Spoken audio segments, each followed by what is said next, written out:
on, everybody? It's your buddy, it's your pal Spaz, and it's the YWC Reality Check. We're here to talk about the Bash in Berlin, and that is Jake fucking DeMARCO. What's going on, buddy? Aye, Captain. We are indeed traveling overseas again, going over to Germany this time. And I'm trying to think when the last time WWE was in Germany. Oh my goodness! For a show, they did a video pack on it on Raw. I think it was narrated. I know by they Natalia. did. But it was I narrated don't by remember. Natalia, but Brett and Owen and Bulldog were in it. So there's your timeline. Yeah, I think it was something around the early '90s. I think it was a Raw. I think it was Raw. I don't think it wasn't a pay-per-view. I'll tell you that for free. Or it could have been. I know they did the thing in Germany in the late '90s that were taped and it ended up being a disaster, and that's part of the reason why Cornette and Vince had to bring on Vince Russo. Yeah.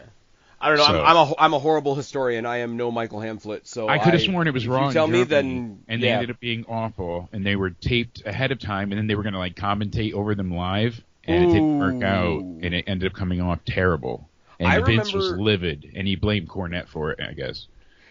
We are absolutely not going to mention AEW's mess from this past weekend at all, but Taz, when he used to have the Taz show before he went over to AEW, and he had his daily it was a podcast, sometimes it was a morning show, sometimes he talked about various times where on SmackDown and in TNA they would do a show and they would have to come in and do the studio commentary afterwards, and he hated it. So I can imagine, because you're not. It's your job to react to it, but you're not there. It's not happening in front of you, and you can't replicate that. And as soon as people start walking around the ring and see that there's guardrails around all four sides, and there's no commentary there, it is jarring. Anyways, that was quite a diversion. We are not the moratorium is back up, because that show can suck my ass that we saw the other day. I would love to cover it quickly with you at some point, just to laugh, but.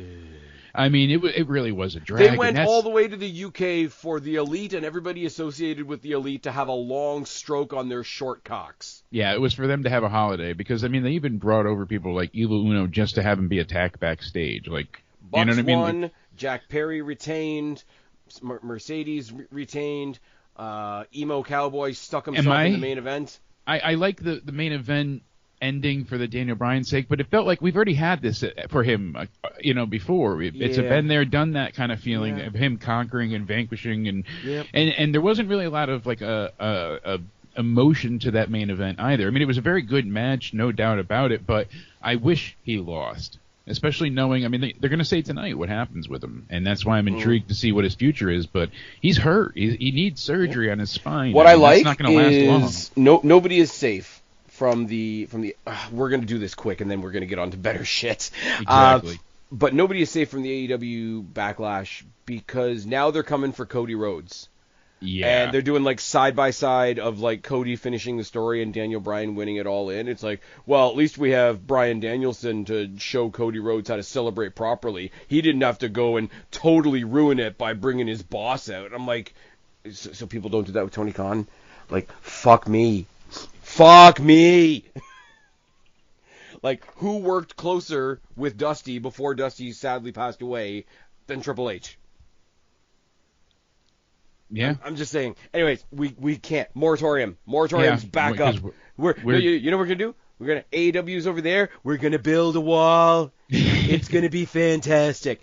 Bash in Berlin. Before we get into the card, I want to say one thing, because there's a little news note thing at the bottom of my Wikipedia, because God, dark mode Wikipedia is so much better.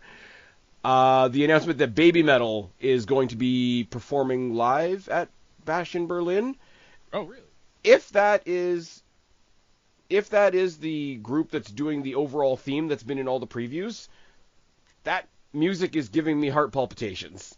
I don't know what it is exactly. But anyway, so I go against the grain. I don't mind a musical performance in the middle of a wrestling show. It's the, what do you want to call it? It's the carnival, something for everybody, da-da-da-da-da. Unless you're Hardy. Yeah, exactly. You're not supposed to like Kid Rock, but Kid Rock back in the day. You're not supposed to like Limp Bizkit anymore, but Limp Bizkit back in the day.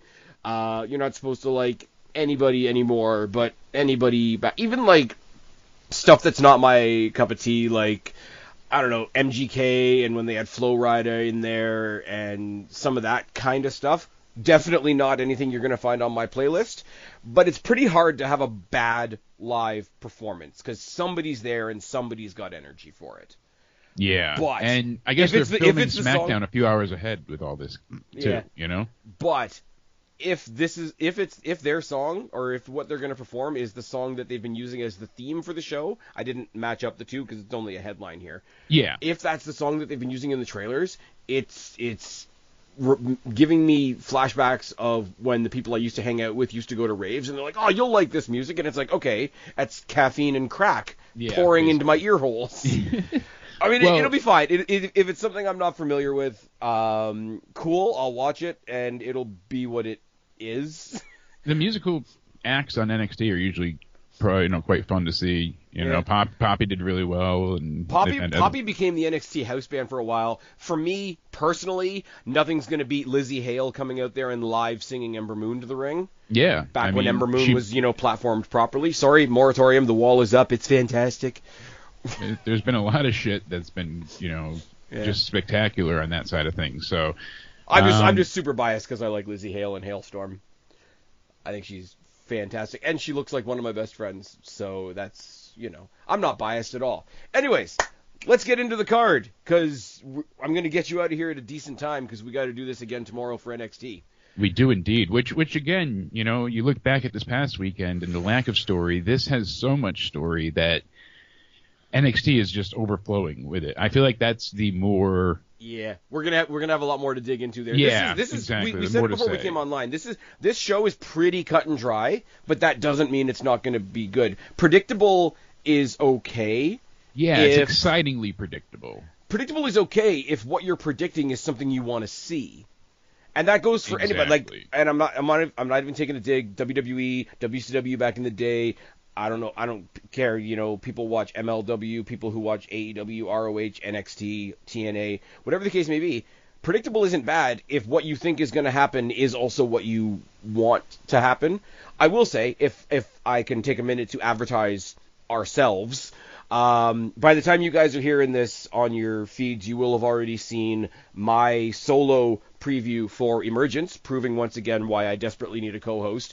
Jake and I are also going to cover No Mercy in the pod you hear after this one. I am going to pick Jake's brain on a couple of TNA-related topics from Emergence as well. So when you're done listening to this, listen to that as well, because I plan on dropping them around the same time. Hell yeah. Okay, so let's go with something really quick. Really quickly, as I was saying before, they're taping SmackDown now like 3 hours ahead because of the time difference. They weren't going to do that, but they just announced they did. So they had talent fly out today instead of tomorrow. Oh. Excuse me. Oh, so by the time we wake up tomorrow, SmackDown's already in the can. Apparently, yeah. It's gonna be a few hours earlier, and you've got a bunch of Raw stars were seen as valuable assets for this tour, and they've already been included. So they said Gunther was already over there earlier this week doing like house shows and stuff. So that makes sense. Ludwig Kaiser and Ilya Dragunov were all there already doing. I'd love to get video footage of like some of the. I mean, WWE does this, but like I'd love to see some of the public events because Germany's a place that they've never been televised before. I'd love to see the initial reception that Gunther's been getting over there. Like I know he's from Austria, but he's got a lot of wrestling history in Berlin and in Germany. So pretty sure he's being carried around on everybody's shoulders as he should be. But that would be something cool to see. Yeah, no doubt about it. You know what else? You know what's not as cool though? What's that? Not as cool is somebody getting another TV show. Which brings me to our first match, and I wanted to get it out of the way quickly because it's going to make me cry. Bianca Belair and Jade Cargill are getting the tag titles back, aren't they? It really seems that way because you got the Unholy Union. They've been doing well on TV when they are featured. Yep. But they haven't really done much with them either. Like, they just come out with the belts, they'll have a good match, but that's it. There's no real... I like the inclusion of Blair Davenport because it seemed like they didn't know what to do with Blair Davenport when they brought her up, and the three of them... I'm not familiar with it personally. Like, I don't have like a great knowledge of like Brit Rest and that scene over there, but apparently the three of them have an extensive history over there. So for them to get to work together is probably cool for them. And it's not like she's that far from the vibe that they have. So if Unholy Union becomes the name of that trio, I can see them pulling some heel stuff. I can see them pulling some, we're going to defend it under New Day rules, and it's going to be Alba Fire and Blair Davenport defending this time. Creatively, I think it gives them some stuff to do, but also Bianca Belair and Jade Cargill are going to kill them, aren't they? Yeah, I always forget that that's Bea Priestley, Blair Davenport. It's like, what was her old name? I can never think of it off the top of my head. But I don't know. Part of me thinks that Bianca and Jade will win just because of the way it's set up. But yet again, I think they might be pushing this Unholy Union thing with, as you said, Davenport. That kind of seems like she's going to be joining them. Why else did they have her get involved and become a factor, the week before? And then I don't know. It just seems like she's going to interfere, cause them to retain. So I think the Unholy Union's going to retain here, actually. See, that would keep me hopeful, but they've already built it in, since WrestleMania, that Bianca Belair and Jade Cargill have a third as well.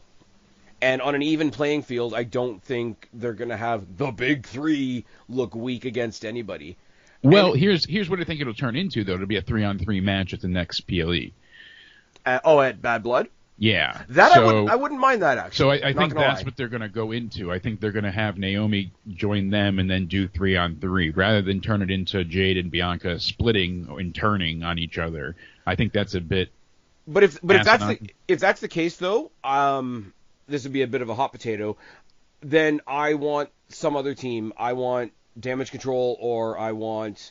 It's a bad name, but the Pure Fusion Collective, or Casey Catanzaro, Katana Chance, and whoever. I want somebody else to grab the titles and rip it completely out of the equation then, because if this goes to a 3-on-3 match at the next show, you're only reinforcing the fact that, the belts don't even matter when people who wear them are on pay-per-view. Yeah. So, because on Raw, Loki... So you can have them cost them the titles, on a Raw coming up, and that would work. Yeah, low-key on Raw, they're putting a lot of women's trios together. There's more legitimate trios in the WWE women's division than over on the Mud Show's men's division, and they have belts for it. Yeah. But no, there's 9 people, total. There's people that I eternally call for getting something. Shayna Baszler over there, Sonya Deville. Zoe Stark has had opportunities to look great. Shayna Baszler, they messed her up when they made her a vampire. Sonya Deville's had way too many personal struggles that we shouldn't get into because it's not any of our business.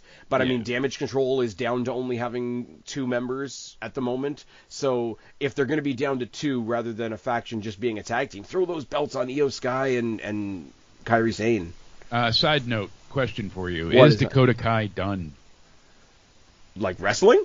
What do you? I mean, as a talent in WWE. I'm worried because she has not been able to do anything without getting injured. And now, again, this is her knee. Same thing. She tore both meniscus and the ACL. I just had that surgery last Thursday. I really hope not. I hope she comes back.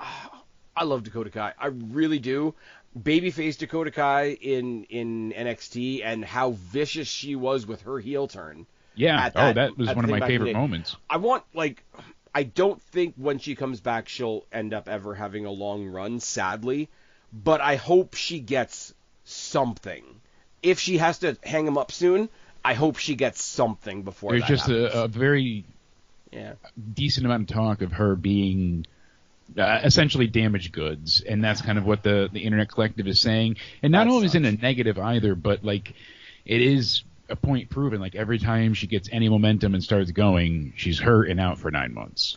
And see, here's the thing though, this is her 3rd injury to the same knee. Yeah, she's got personality, and we've seen her be absolutely bitchy, devious heel, mostly in NXT, and we've seen her be babyface. We had the days where we thought she was going to be the next Bayley. So she's got personality to spare. There's a big part of me that says, you know what, if that's the case, she'd make a hell of a manager. But that's such a relegating statement. So it's you're done. Go manage somebody. If she can't anymore, I hope she's still in WWE in some fashion, like a successful Corey Graves type. I do as well, because apparently they were going to have Nikki Cross start targeting her, and then she got injured. Yeah, I wanna see Nikki Cross go after Liv Morgan because of the whole we go after people that don't love their families and their friends and all that. Well, I guess she might be having a match with the blonde from American Made. Ivy Nile. Yeah, Ivy Nile. I always mess she's up great her and too. Isla Dawn. and she's great too. Ivy Nile and Zoe Stark, because they came up roughly the same time. I thought the two of them as a team would have been off the charts, but they went the Bulldog Gremlins all over again. Ooh, not touching that one with a 10-foot barge pole. But yeah, no. Ivy Nile has gone from group to somebody's friend to somebody's friend. When Ivy Nile decides to go off on her own, I think she's going to be something special. It just doesn't look like that's happening right now, because she's tougher than she looks, which sounds really condescending, but it is what it is. Long story short, yeah, if we're going towards, if I can sort of get us back on track a little bit, if this is going to a 3-on-3 at Bad Blood, take the titles out of the equation before we get there, and fine. You know they won't, though, sadly. Yeah, I would like them to as well. I agree with that point, but more than likely that won't be the case. I look at the big three. I've had way too much Bianca. I've had way too much Naomi, and I want to see Jade go as a singles person. So push 2 down to bring the other one up at this point. I want to see Jade Cargill versus Jakara Jax, or not Jakara, Lash Legend at some point. Yeah. Like, have Jade Cargill make a one-off appearance in NXT. Yes, I know so many people see that as a demotion because they're stupid. But I think it's beginning to get less of that sentiment overall. I think people are really starting to see. I think it's where a lot of people go to get refreshed, to be honest. Well, do you know why? And there's a certain name that's making everybody appear on NXT television. Obviously, Joe Hendry. He's bringing in people. There's a buzz about him right now. Oh my God! It would never ever happen. Can you imagine Jade Cargill versus Joe Hendry? Yeah, right. Oh, now there's But there's a lot you can get behind him on, and we'll talk about it more. We're going to get next it. time, we're going to have a lot to talk about next time with that. Yeah, because there's a lot of different elements that I don't think everybody's picking up on with that. But that's a teaser for the next podcast. For this, I'm going to go back to, I'm very sad. Alba Fire and Isla Dawn have done well, but not with a big spotlight on them. And when you consider that I just did a pod about what a good spotlight WWE puts on their women's wrestlers, that makes me look really silly, doesn't it? Well, I mean, usually they have been the tag division people. Yeah, they're no longer like the 3-minute break spot. No. I'm specifically for the tag division though. It's like they have more tag team matches than they have references to the tag team titles. Yeah, that is true, and they certainly I think have more multi-women matches, like 6 women matches, than they do. I see more 3-on-3s and tags too. Typically. I don't know if you're looking at Wikipedia or not, but I'm not going in the order that it says on Wikipedia, obviously. I'm going to go with what's probably going to be on the marquee by the time we get to Saturday, and that's Gunther versus Randy Orton. Yeah, I don't know if they're going to have this match headline.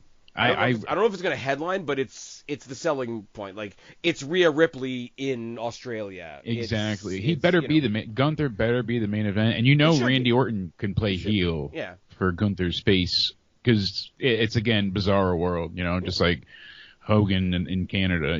There's going to be people going nuts for Gunther no matter what. I don't think he needs to be heel, though. I just think he needs to be... No, I'm just saying, like, in the match of playing off each other. Yeah. Right. But I don't even think it has to be that.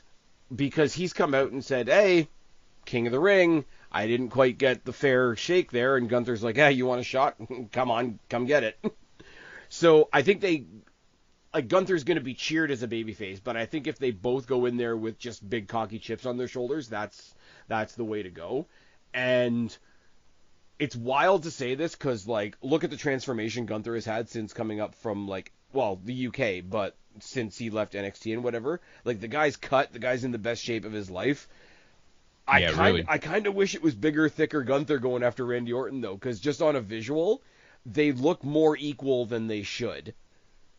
Yeah, because he really does have a little bit of loss in size. It's so weird to see him at times and be like, wow, that was you, Yeah.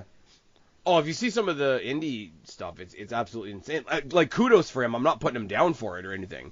But it's just, when he had a little bit of that extra bulk, it made him look different. And that's not the be-all and end-all of everything, but sometimes it is. Randy Orton's going to make him look like $1 bazillion. I think so. I think Randy's going to sell his ass off, and obviously there's no way Gunther doesn't retain here. I have one little other assumption / prediction, though, and that's that we're going to see Ludwig Kaiser get involved.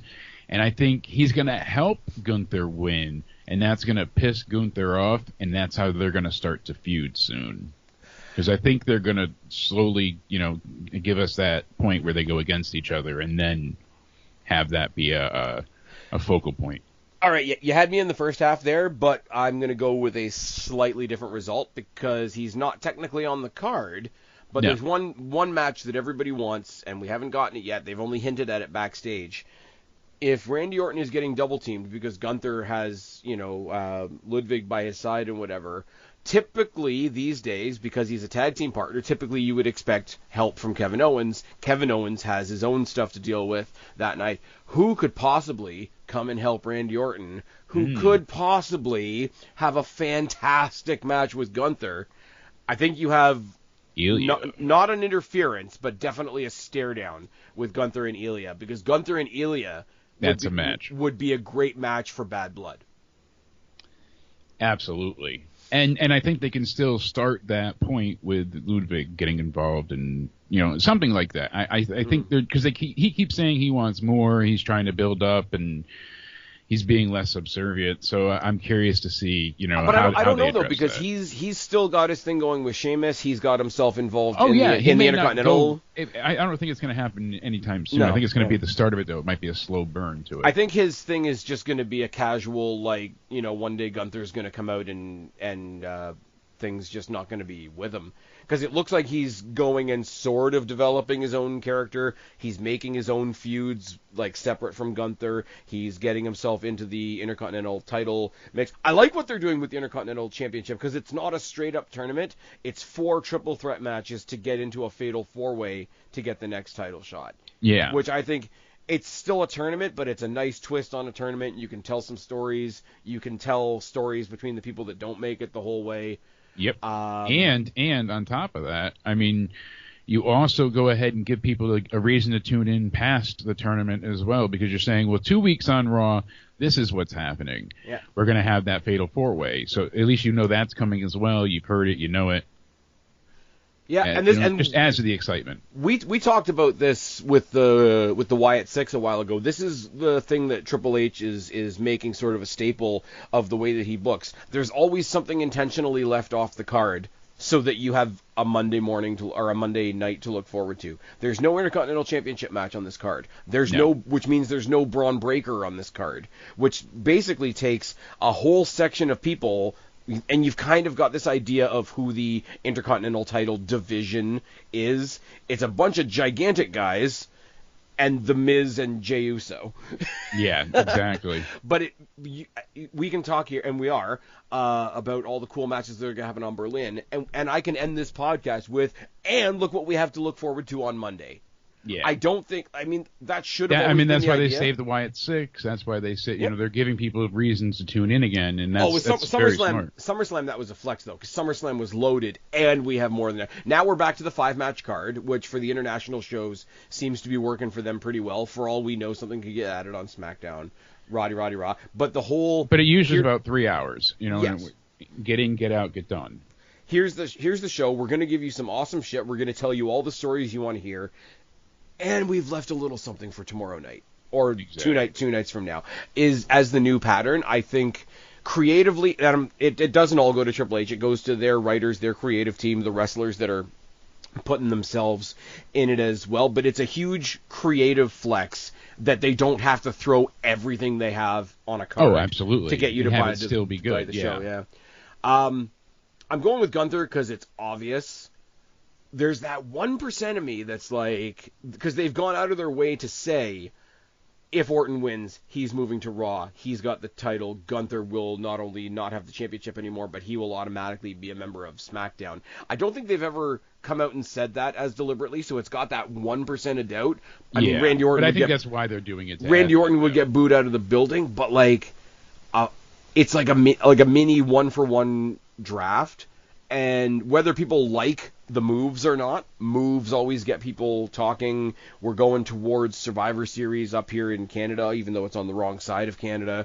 Mm-hmm. We're heading towards Netflix. They're really going to want to get everybody's views on who they want where and Roddy Raw. People are insisting that you have to separate Cody and Roman, which is stupid because Raw has a bunch of awesome people and CM Punk. We're fine. Yeah. But yeah, that's my 1%, 99% with you on the Gunther thing. It's weird to say because he's a heel, but like a nice feel-good babyface win for the heel. Yeah, no, I Gunther has to take this. I mean, people have basically known he was going to be the main draw since this show was announced. Oh yeah. Well, as soon as they announced they were doing a Berlin show, it's like, okay, so Gunther's going to be champion soon. Yep, exactly. Which is funny because he either now gets it there or walks now we say that with a smirk and a smile on our face and a little bit of a tilt in our voice. Do you remember when they were going to try and make big inroads in India, so they put the title on Jinder and everybody's like, no, fuck that. That's blatantly like some nonsense. Yeah. And it's like, it's literally the same logic. It's just being done better. Well, yeah, because he had a 666-day win streak, and they actually just released his limited edition title on WWE Shop. Like it's already title? Yes. Nice. And it's a Gunther themed one, so it's got Gunther's big logo and letters on the back with like his face with red eyes, and on the front it's the IC title, but it has like a red hue to it, and on the end of the belt it has the 666 number on it, and it looks sweet. I don't know how much it costs. I know it was sold out already. Probably stupid. Like the Fiend belts were $600. No disrespect. The actual one was like $3,800. Oh, Jesus Christ. Yeah. That's insane. And that's not crazy money. I'm never going to own a title belt. That's how that's going to go. Speaking of title belts, you know who's got a title belt and is going to go home back to America with his title belt? Cody Rhodes, because the Kevin Owens thing is going to be fuckery. I don't know what kind of fuckery it's going to be. Obviously, there's going to be bloodline involvement. Yeah, because they already said Jacob Fatu is in Germany, and that was a good thing for them to report because they're using him as an ambassador. So, one, it shows that they have faith in him for the future. Yeah. Okay. And two, it's good that he made it out of the goddamn country. Because and if he's traveling, it gives you a hint towards his physical well-being after the stuff with his leg. That was number 3. You got it. Is that kayfabe or is it real or is it both? Yeah, is it real or is it Memorex? Yeah, right. They said Jacob Fatu made the trip to Germany. Fightful also pointed out that's a good sign for his future in the company, as the MLW star had difficulty traveling outside of the USA in the past due to his criminal history. Triple H had to get involved so he can get into Canada recently. Wow. So, all right. But yeah, they're promoting him big over there, and Jacob Fatu has been going to quite, a lot. But one of the main headlines I see here is like Gunther backstab ? And so I guess a lot of people are thinking what I was thinking then about Ludwig. But yeah, Cody's walking in and walking out. This is going to be a good match. Certainly, Cody Rhodes, Kevin Owens, it's going to be good. But with the face and face dynamic, it's a little less interesting. And everybody's saying a Kevin heel turn, but I don't think when we're coming up to Survivor Series and they're going to have to be building an anti-bloodline team, I don't think you throw Kevin off the cliff there. Even if he's not involved directly with the War Games or Survivor Series, still, just for his character, I don't think it's worth turning him heel right now just because he wants the title. When he's done this stuff to fight against the bloodline this whole time, now he turns because he wants the title. It doesn't really suit his character well. So I think, like you said, bloodline is not on the card in any way, shape, or form. So we know Jacob's there. They're getting involved. Cody's going to retain, but I figure they're going to go with some and this would be very cut and paste, but sometimes cut and paste works. I can see the Solo Sikoa character being like, well, it's not me fighting for the title, so nobody can fight for the title, and not even like interfering to fuck over Cody, just to be like, this match isn't happening. Yeah. Oh, I can see that. I mean, I can see them doing the only way I see that happening if they scratch an entire match and scrap it for that angle is if Roman eventually comes out to get the pop in Germany. No, I'm not saying they'll be necessarily successful. I don't think they're going to scrap a pay-per-view world title match. I think that being Solo's motivation. Kind of like the Jilted X. If I can't have you, nobody can. Well, okay, Cody, if I can't have your belt, nobody can. And it's not a matter of I'm going to fuck you over or I'm going to fuck the competitor over. Nobody gets to compete for that title unless it's me. And then, like you say, Roman comes down and bitch slaps him. And maybe that's when you get the second nod between him and Cody. And Owens. And maybe Owens as well. I Maybe can see Owens doesn't I trust him like he didn't trust Jay. Cody gives him the nod. Owens is like, nah, go fuck yourself. Like a better version of what Drew McIntyre did with Jay. Yeah. Like, I'm not willing to accept that you're automatically a good guy. And I can see necessarily, like, the way they've built the Kevin Owens and Cody thing, it's not just a babyface thing.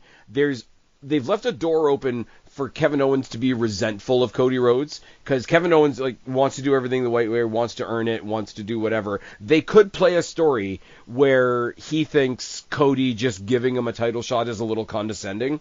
Yeah. And not, oh my god, I suddenly hate this guy, but just feeling disrespected. And not only does that, put friction between him and Cody, but that's another reason for him not to join the anti-bloodline team right away. And then you bring him back around closer to the show. You have another KO and Sammy big hug in Montreal moment. But for now, there's a lot of mental stuff, because Kevin Owens has always made himself out to be A, sort of a complex character, B, the one that more than anybody else sort of calls out the bullshit plot holes in wrestling. Yeah. So, like I say, doing a babyface version of what Drew McIntyre is doing, but still having enough of a reason in his own mind to have a chip on his shoulder, even though he's not going to the dark side, could be a cool trip between now and November. Absolutely, and we still don't know who threw the pie at Kevin Owens, so, I mean, there's always that. I think it was Sammy. I think it was Vince. That would have been a different kind of pie. Anyway. Aren't they all cream pies? Moving swiftly on, Cody retains. Yeah, Cody retains. And Cody then what? retains, maybe not necessarily through pinfall or submission. Maybe there's fuckery. Maybe there's a double. I don't want to say the match gets stopped, but eventually the ref throws it because there's so much interference. Roman comes in on one side. Because Roman coming in to help the good guys with the bloodline is still a form of interference. It's not interference just because it's not a heel doing it. Yeah, so exactly. You can get a good match out of it, and just look back to last weekend. You can have a good match and a shit ending. Anyways, exactly. The wall is going back up. It's fantastic. Cody's leaving Berlin as champion. It's huge. It's huge. The belt is huge. No, you know what's huge? The Intercontinental Championship division right now. Yeah, talking about massively Bronson over. Reed splashing Braun Strowman on the car. Braun's always had some cool moments, obviously, and they've had him do a lot of that shtick, where he flips something over, breaks it. He's flipped a truck, an ambulance. I'm trying to think of everything. They put him through the stage, all the instruments that they had for the symphony matches. But do you know he's what done he a does? lot. Do you know what he does? And I didn't realize it until somebody mentioned it, I think, maybe a week or so when they said I bet I can guess what you're going to say. What's that? That he goes ahead and he pre-sells the move? No. I'm going in a positive direction. He goes out of his way to put everybody over. But Braun Strowman does extra to put the other big guys over. And he's done that consistently. He did it with Bobby Lashley. He did it with Ivar. He did it with Bronson Reed in his early days. Him and Otis had some really fun shit because he's the biggest guy. But exactly. I think, and this is totally my speculation, it's not anything that I've read or heard or anything like that. I think he goes out of his way knowing he's the biggest guy to be like, no, guys, I'm not the only big guy here. Check out how monstrous this guy is and this guy is and this guy is. He makes the people that are slightly smaller than him look 10 feet tall. And they're already huge. Exactly. Huge. One day we're going to get Braun Strowman and Obafemi, and they're going to actually have to reinforce the ring. Yeah. Obafemi, that guy, when he finally does lose that title and moves up, whoever he puts over, it's going to be a hell of a choice. I would make him an early contender for, you know what, nobody's going to beat me. I'm retiring it and going to Raw. You can't do that all the time. No, but they've done it a couple of times in NXT. Yeah. And it's worked. They did it with Asuka and who else? They did it with Paige, because Paige won the Divas title on her first night, and then JBL, remember when JBL was the general manager of NXT at one point? Now he's in GCW. Anyways. What a shocker that was. Anyways, moving especially swiftly. The Mud Show element. I figured he would stay far away from that, you know? No, he's not going to be in AEW. What are you talking about? Yeah. Hey, Cody Rhodes is leaving with the championship, yeah? Oh, Cody's definitely leaving. Absolutely. No way around it. Let's talk about what I think is going to be an awesome version of a stipulation that I typically hate. The Terror Twins taking on the New Judgment Day. I typically hate the way WWE does mixed tags, because it completely removes the element of, like, tag team psychology. The whole idea of you tag in one and the other person automatically comes in. So you can't ever double team. You can't ever do that. I can't stand, because you don't have that, the gender crossover like a TNA does, and they're all the better for it. I'm sorry, they are. No, they absolutely are, because they treat women equally. They treat women equally, and men fight a certain way, women fight a certain way.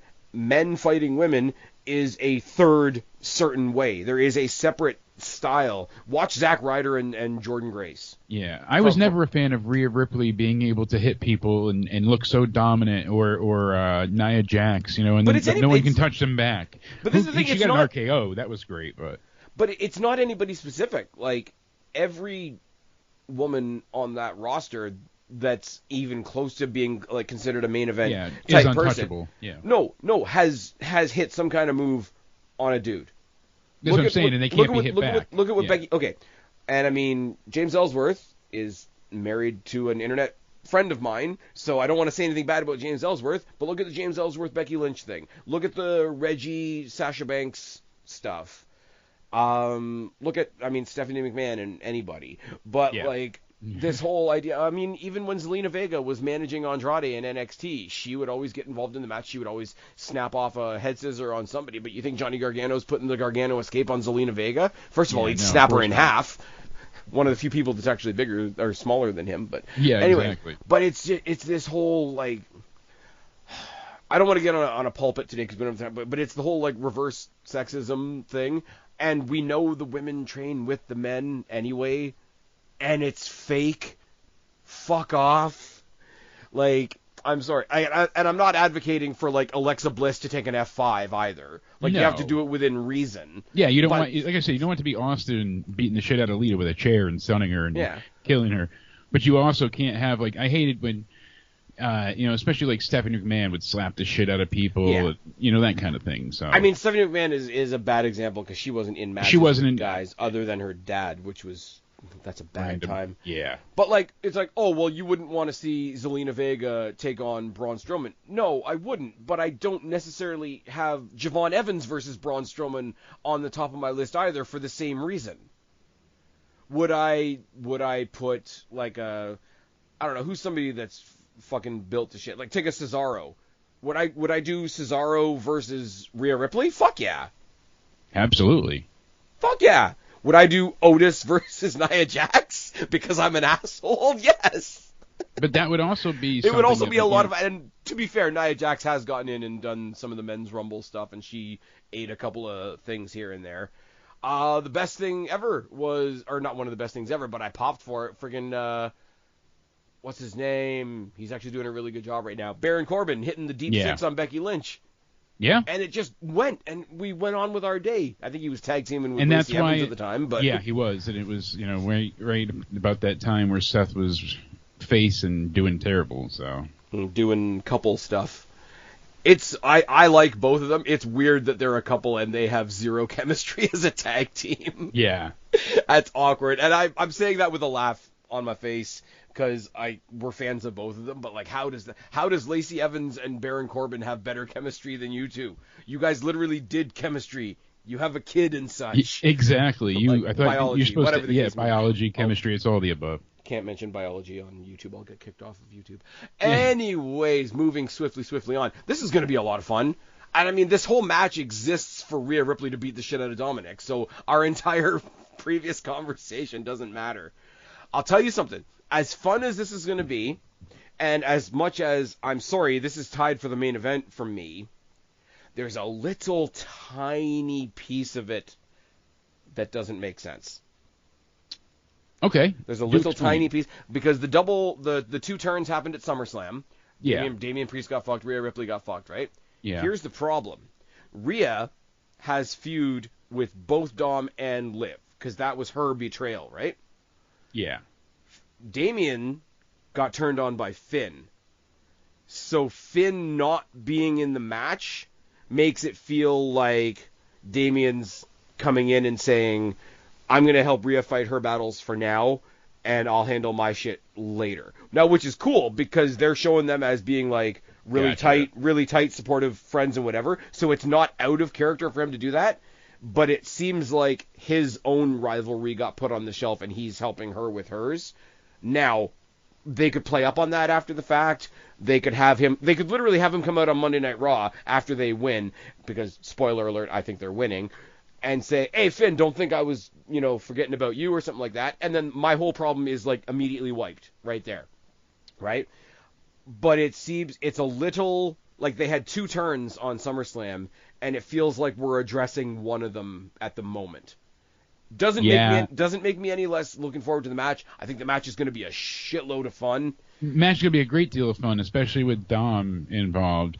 And one of the things that makes me really laugh, like, you didn't see Rhea Ripley and Dominic really, like, show that much affection, but they were affectionate enough that you believe they were a couple. But it's so funny watching Dominic and Liv interact. Like, they'll do, like, bunny kisses and rub their nose against each other. It's Judgment Day Shore.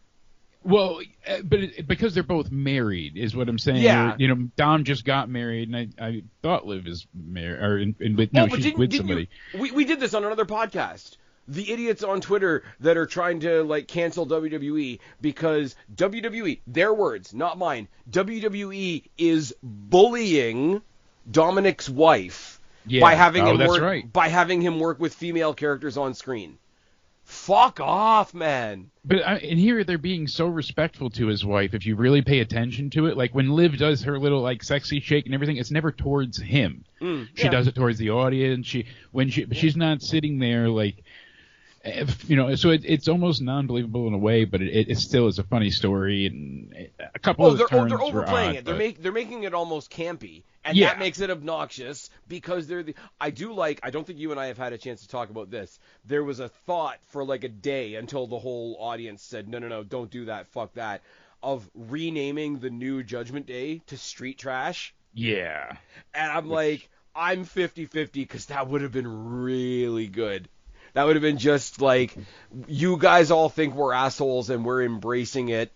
I think that would have been really cool, but I don't want Damian Priest and Rhea Ripley to be called the Judgment Day either because they were ousted from it. Like Edge doesn't call himself the Judgment, or when he was still in WWE, didn't call himself the Judge or whatever after they ousted him out.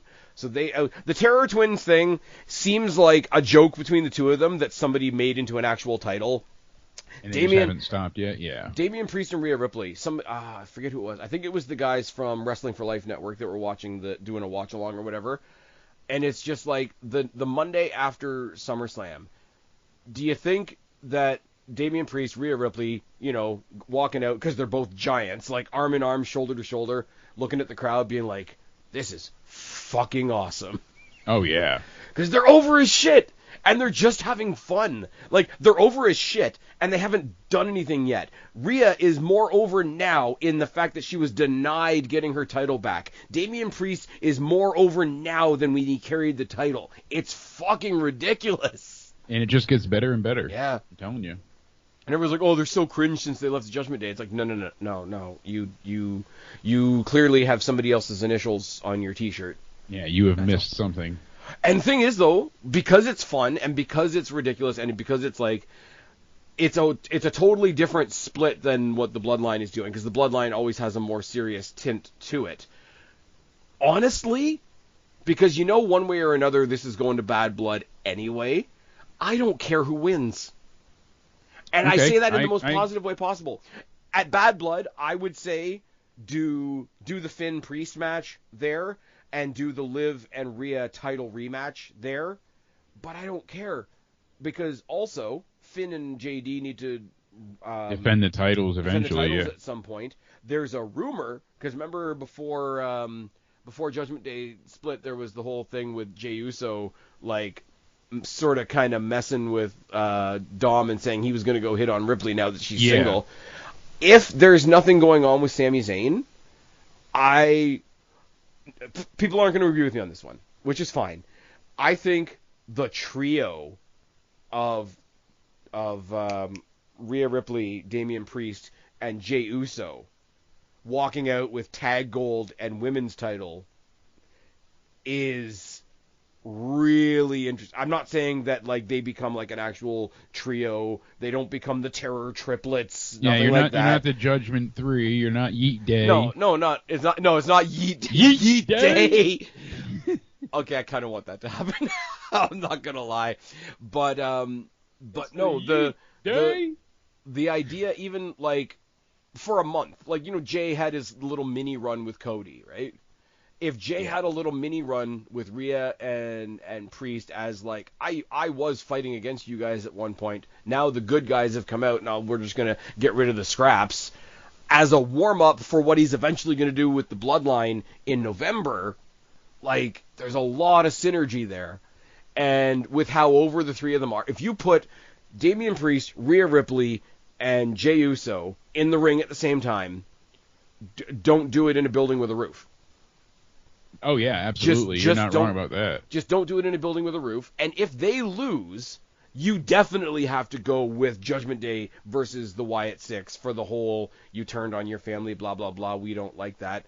Because, I'm sorry, new friggin' Abby the Witch, Nikki Cross versus Liv Morgan would be hysterical. They could do a lot with that, too. You know, that's the thing. Give me a really, really creepy, stipped-up, no DQ match on a pay-per-view between Liv Morgan and Wyatt Six, Nikki Cross. Have Nikki Cross be the first one to bring gold to the Wyatt Six with Rhea Ripley on commentary.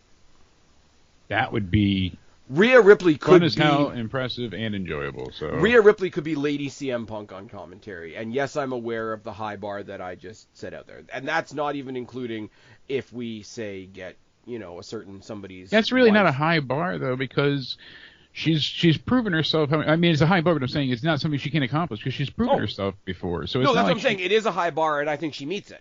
Yeah, exactly. That's what I'm going with. Yeah. She's met that bar before. She's very good on promos, and we've seen her get, you know, equally pissed and strong and all sorts of great things. So here it is. How many members of the Judgment Day are there right now? The remaining Judgment Day. There's Finn, 5, right? Finn, JD, Dom, Carlito. Okay, so Carlito can fuck off for a second, right?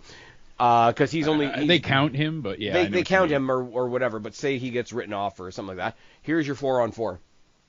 The remaining Judgment Day without Carlito versus. Because fuck him, that's not cool. That's not cool. He choked on an apple. At least we said it was an apple. Mm. Well, that's what Vince said. Versus Rhea Ripley, Damian Priest, Jey Uso, and CM Punk. Ooh, yeah. See. Actually, oh no, they'd be on the same team. I was gonna say throw Drew McIntyre in there, but that doesn't work because he'd be on the heel team. But they could always take Drew on their side and do a 5-on-5 because Survivor Series does, you know, if they do War Games with the Bloodline, then they can do the traditional Survivor Series with the others. Problem is you can't do an elimination match in a mixed tag because it gets odd. Because once you eliminate the one girl on one side, the other girl has to leave anyway, so it doesn't. So they don't have to do elimination, though. They could just do it as a 5-on-5. Oh, yeah, for sure. That would... Or they do it with Carlito and Damian, and Rhea's on her own thing. Do the intergender tag in the War Games cage. Because there's no elimination in that. Yeah. And that's I mean, smart. you could kind of dance around it. Like, there's certain stuff that they can't do because the world is the way it is. But... you could dance around it. You could make it work. Rhea Ripley and CM Punk, I'd love to see interact at some point because I think that'd be a lot of fun. Jey Uso and Damian Priest, after not exactly being on the same page, them being on the same page would be some interesting teaming type stuff. Yeah, absolutely. But first we get through this. First we get through... I mean, they're going to kill Dominic. Liv Morgan is going to weasel her way out because her title's not on the line. Obviously, she's going to weasel her way out with the title. And these two are just going to be like twin terrors, and it's going to be look at how fucking awesome we are. By the way, we're fucking awesome. We're so cool. I don't know, unless there's something we're not thinking about, unless there's a debut or a return or like... Yeah, I see this just lasting for a while. Yeah. I mean, they even had Rey Mysterio get involved the other day, so I mean... Anything can happen. Hey, and they remembered that they have, what's his name? They remembered that they have Dragon Lee on the roster. Dragon Lee, yeah, that they screwed over. A random Dragon Lee appears. Anyways, he's afraid of the water. Oh, I still love the whole thing. Oh yeah, Triple H books all the luchadors and puts them all in a faction. I'm like, except there's 2 factions and Andrade's off on his own, and the one group got together because they're lucha. Anyways. Yeah, it just makes your head hurt after a while. It does make my head hurt. You know what doesn't make my head hurt, but what's going to make everybody else hurt all over is CM Punk versus Drew McIntyre. That was a terrible transition, but that's what we're doing. That's true, though, because if you think about it, look at those welts on frickin' Drew McIntyre's back. That was brutal. CM Punk on Instagram this past Monday was fucking great. I mean, he went live right as Drew was midway through his promo, and then you just see him put the phone down. He jumps out of the ring and starts just kicking ass. He went live from Hornswoggle's house. Yeah. You got to see the monitor under the ring, all that stuff. I was like, oh, that's cool. I'll take it. So here's the thing. This goes back and forth again. I think Punk wins here just because Drew won the last one. Because they're going to do the rubber match. And see, this is the thing. Like, we're going down the road before SummerSlam. When we heard that there was bad blood, when we heard that there was like rumors of Hell in the Cell, obviously because of the anniversary and whatever, it's like it's going to be Drew and Punk, which means one's going to get one, one's going to get another, and oh my god, it can't possibly be solved. We have to do it in Hell in the Cell. Yes, the predictable story beats are awesome if they're predictably good and the story is awesome. But, usually. So as soon as we came out of SummerSlam, with Drew getting the win, it's like, okay, how's CM Punk going to get his thing back? He's gonna do the strap match. It's gonna. I predict that they may or may not try to do some sly references to the dog collar match, which I think they might. But at the same time, a lot of his digs to the other side don't really land because not a lot of people don't know and don't care. Because not a lot of people are watching the other side. But I mean, that's really what it comes down to, is that like he's made some of those fourth wall breaking jokes, about Perry and others, and no one's reacted to it. I think it's hysterical though, because they laugh at him and they're like, you tried to make a joke and it fell flat. I'm like, yeah, it fell flat because nobody watches your shit. Because no one of note knows what the hell you're talking about. You know what you are? You're a real ass. I almost wish they didn't have the SummerSlam match yet, as good as that was. Yeah. And this was their first feud, so then you again have that anybody could win feeling, but it really feels like Punk has to win this. But he made a good point though. Like they had to have a one-on-one match before they stepped it up, and then the natural progression is held. Yeah. Like so, it's like coming in back from injury and starting with a strap match would be. I wish it was a pinfall style. I wish they weren't doing the whole like tap 4 corners thing. Yeah. But even that, like, that's a storytelling beat that they can get around. And whether you like him or not, CM Punk has a storytelling mind.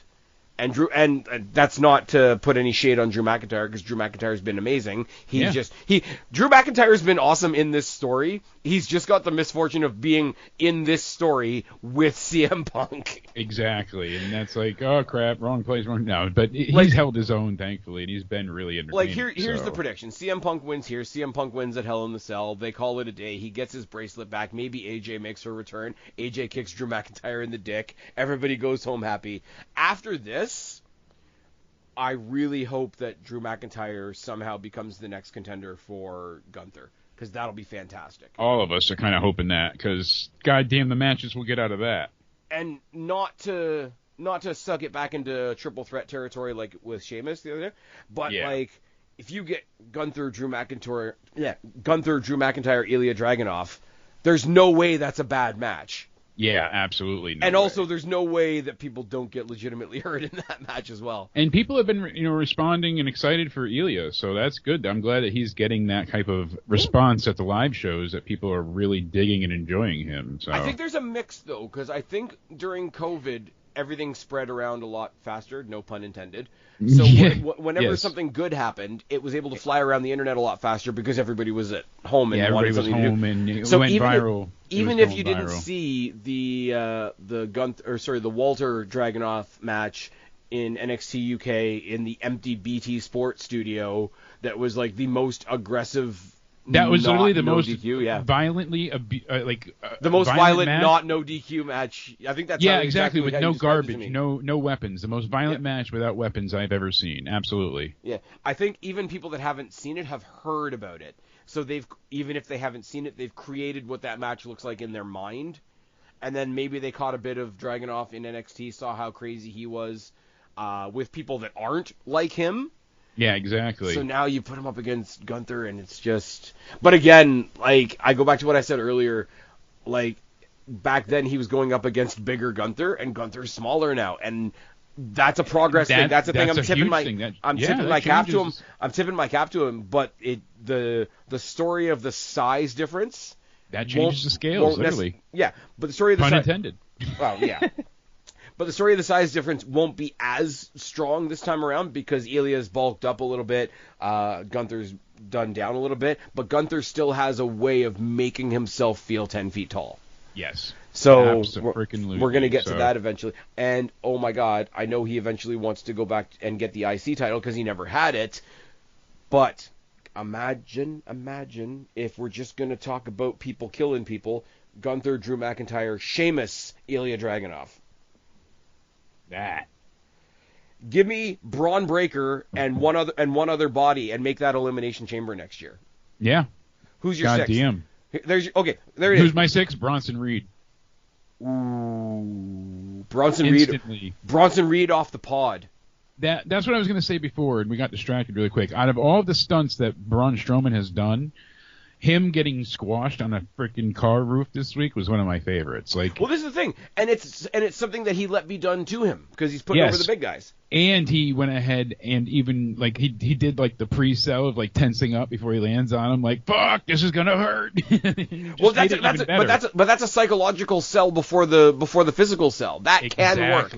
Now, when it made it even better. Yeah. No, but there's other styles of wrestling where bracing like 5 seconds before it happens just makes it look more planned and more choreographed and whatever. But somebody's coming right at you. Exactly. On top of you, the psychological sell almost works better than the physical sell. Now, because we're fantasy booking at Elimination Chamber now, imagine it: Sheamus, Drew McIntyre, Gunther, Ilya Dragunov, Braun Strowman, Bronson Reed. A lot of people are thinking Sheamus is retiring this year assuming at WrestleMania for the IC titles. But here's the thing: assuming that the titles stay where they are, that could be an Elimination Chamber for the World and Intercontinental Championships. Yeah. It could and goddamn, whoever walks out of there deserves it. Yeah, no shit. Anyways, quick rundown because we've already gone a little bit over the time. Jade Cargill, Bianca Belair getting their titles back? Yes, no? No, I don't think so. I think that we're going to get a 3-on-3 match at the next PLE. Okay. I say yes, but I don't want it to happen, so I'm with you. Gunther's taking Randy? Yes, absolutely. Cody, one way or another, is walking out with his title? Yeah, Cody has to retain. I mean, Kevin Owens is not the one to take it from him after all this. That would be very odd. Terror Twins stand tall, and it's a lot of fun, and maybe potentially whisper at the match of the night? Yeah, this way she gets some revenge on Liv. She hasn't gotten any, on them and Dom, but I don't think it's going to be the be-all, end-all of it either. So the main character of wrestling, CM Punk, takes out Drew McIntyre? He has to. They got to get to Hell in a Cell. Even the score on the way to Hell in a Cell? Yep. I think we're going to have a good time. Rubber and match. Guess what? Tomorrow night we got a fuck ton more to talk about. Tell them where to find you.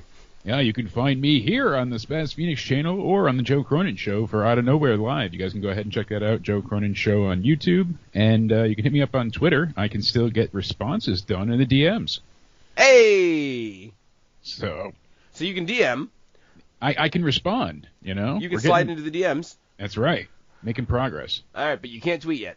Now, you know what? I should check that again. I haven't checked it in a little bit. This has been your weekly update on Twitter Watch. Jake DeMarco versus Elon Musk. And you guys know where to find me or you wouldn't be here. I've been Spaz. This has been Super Sexy Jake DeMarco. This is Well, it's not the state of wrestling, but we're the state of wrestling guys. We're talking about Bash in Berlin. Subscribe up there, talk down there, start a conversation. Keep all these conversations going. Don't be a stranger. I will talk to each and every last one of you later, but for right now, me and Super Sexy Jake are tagging out. Bye, guys. Going to Germany.